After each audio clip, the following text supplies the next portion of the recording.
Hi! So this is a totally random video. I was legitimately just in my car, was doing some grocery shopping, jamming out to some Freddie Mercury and some Pharrell Williams, and I just decided it was time. It was time to get back on social media.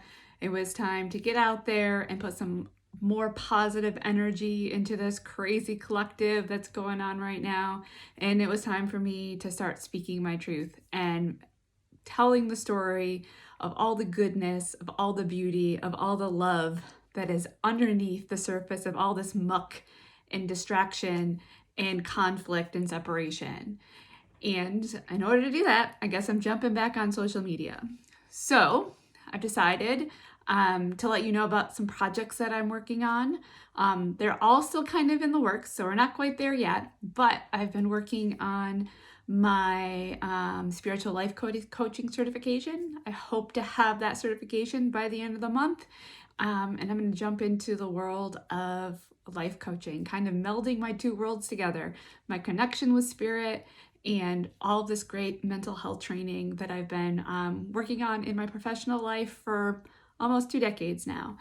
So I'm looking to jump into the field, be able to provide you and folks like you with some support to find that inner purpose, some balance in your life, see the patterns, the way that spirit is speaking to you, rewrite your stories so that you're more in alignment with what your soul is trying to accomplish instead of getting confused by all the noise of the chaos right now. Because the truth is there are two stories that are trying to be told. The story of the separation and the story of the wholeness. And your soul wants to tell the story of the wholeness. So I'm coming in and I'm going to be able to help more of you in that space. And my ultimate goal is to be a helper to the helpers. I'm here to activate all you light workers, all you activists, all you change makers, and make sure you're getting the support, the cheerleading, and the witnessing that you deserve so that you can start and keep helping those folks that are really hurting right now. They're really dealing with oppression, really dealing with being othered, really dealing with being forgotten and unheard.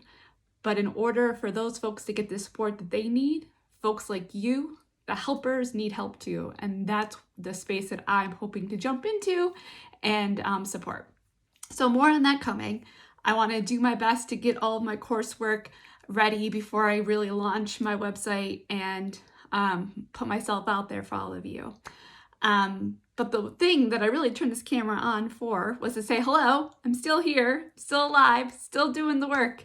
I've been spending a lot of my time actually really creating a home, really creating a cocoon, really creating a safe space to help me regulate my emotions, help me regulate my nervous system, really help me to have a safe space where I can continue to integrate my mind, body, and spirit and start to really see that as one unit, not something that has 3 different parts that we're all always trying to get into alignment, but something that is just one thing where it's me showing up every single day. So I've been creating a home space to do that. I'm feeling really confident that we're 99.9% there. There's always a little bit more adjusting to, but I'm really thankful for my home. I'm really thankful for my new launch pad, really thankful for my cocoon that I have here. And from that space of rest and safety, I am excited to show up for all of you. So in my launch back to social media, hello, and I thought what I could do moving forward, hopefully this will be in the mornings. I'm not guaranteeing that it'll be every morning because honestly, this whole thing just came to me while I was in the car coming back from getting my groceries. But I thought it would be nice if with all the AI slop out there, with all the negative news stories, with all of the chatter, language, energy out there that is telling us that we should be afraid, that we should be disconnected, and that we should start feeling hopeless and like we have no control, to put out some more information from spirit of letting folks know what spirit has to say, rather than what these robots and computers have to say. What does spirit have to say about where we're at right now? And how can we reclaim the story and reclaim the idea that we are authors in this too. Things are not just happening to us right now. We are part of the story that's being told, and we can change the script. And even if we're only changing the script within our inner selves, the way that we're talking to ourselves, the way that we're giving context to things that are happening to us, that's still huge. Imagine if you and your 5 closest friends did that, how much things would shift. And then imagine if their 5 closest friends and their 5 closest friends. The stories would start to be recreated on a bigger level too. So that's the goal right now. In order to rewrite some of those stories, rewrite the way that we're giving context to the situation, it's really good to touch in with spirit and see what they have to say. And those of you who know me, those of you who are watching this right now, know that when I use the word spirit and touching with spirit, it can mean a couple different things. So in this space right here, and for all of these videos that I see myself doing hopefully in the mornings moving forward, I'm going to touch directly into love energy. And that is the energy that's been guiding me for years. It is the energy that is pure white light. It's the energy that connects us. It's the energy that unites us. It's the energy that supports creation. And it's the energy that supports unity. It's the energy that gives us gentle, graceful grounding. And it's also the energy that gives us inspiration and pushes us out of our comfort zone and tells us to take chances and tells us to take risks to reclaim the truth of who we truly are. So here's the first message that I'm going to bring to all of you of where love says we're at. So let's just tap in really quickly and see what the message is for the day. And I'll leave it with all of you with light and love, and share it with anyone that you think might resonate with it.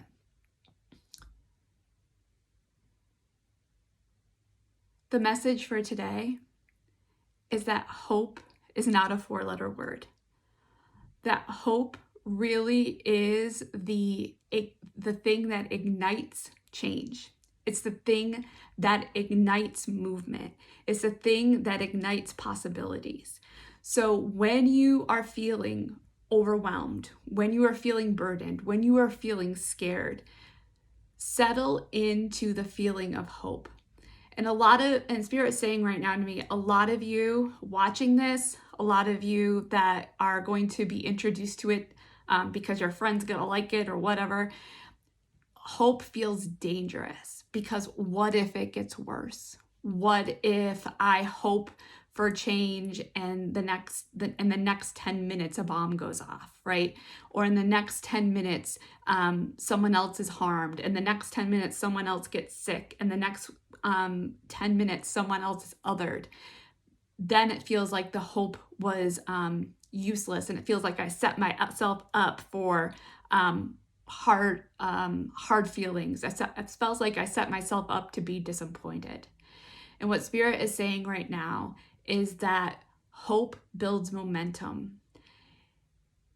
Bad things are going to continue to happen until we shift the collective energy, until that there is more people that are able to stay grounded, more people that are able to stay in the moment and present, more people that are willing to feel uncomfortable and feel afraid and still say, even in this moment of fear, even in this moment of discomfort, I am choosing love, I am choosing unity, and I am choosing to know that there is a better path, and I'm choosing to know that as soon as enough souls wake up, we will get there. So what they're saying is it's not going to change what's going to happen in the next 10 minutes. It's not going to change what's going to happen in the next 10 days, but it's about building momentum. And if we don't have that hope, if we don't have that grounding and that knowing that there are two different energetic things at play. There's this story that's being told where the heart of the matter is fear, and there's a story that's being told where the heart of the matter is love. And love requires us to take chances. Love requires us to feel uncomfortable. Love requires us to stand in the moment and stay true to our values and our knowing, even when it looks dark and we're not aware that the dawn is going to come. That is the core of hope. So hope is not a 4-letter word. Hope is not setting you up for disaster. Hope is not going to ultimately let you down. What hope is going to do is help you build momentum, to stay grounded, to stay focused, even when things are chaotic around you. And people will see your hopefulness. People will see you standing and choosing love, because that's what you're doing when you're hoping. You are choosing love in a space of fear and foreboding. And as more people watch you do that with bravery, with honesty, with consistency, and they see that you are feeling lighter, feeling like you have a creator's role in this moment, feeling like you can take action, people are going to join you. You are going to be a leader, and they're going to follow your example. So that was a lot, actually, for a quick, brief message from Spirit. But hope is meant to build momentum. Hope is not a four-letter word, folks. You can follow it. You can bring it into your daily life. It can become your mantra.